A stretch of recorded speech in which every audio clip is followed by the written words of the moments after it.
everyone, welcome back to Sunny Live Show and thank you so much guys for tuning in. Well guys, I'm back again with the Mzansi Soapy Stories and namhlanje sikhuluma ke ngeskim sam guys. Nibonile ukuthi ke u-Ivy ubuyile guys. Yo, ngendlela enisitoti ngakhona la kuma comment section abanye bari hey ukariki mama Jack, ukariki mama Jack.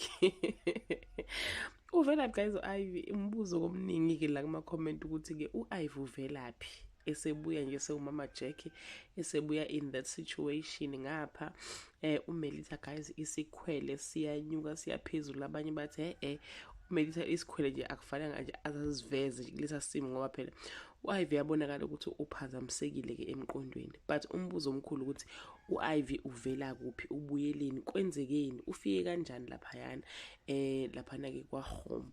So bathi ke uPex ke guys uPex amaphoyisa azofika ke azofuna ke lo muntu wesifazane ke ubuyile and uPex uzomela uma wakhe bathi he will fight he will surprise everyone by standing up for ubabeyile in defense of ke uma wakhe.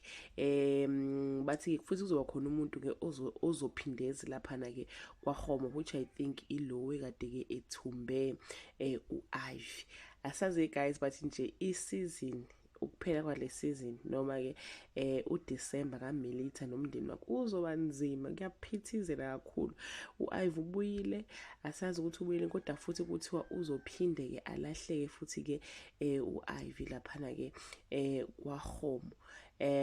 So yeah guys, it's still gonna be difficult but Mr. Home will deceive uMelita noPex regarding Ivy's whereabouts. Asazi noma uzomfihla noma uzokwenzani but nje guys uDecember kaIvy noma ke uDecember kaMelita uzoba onzima kunayo yonke nangumama Jack endlini phela.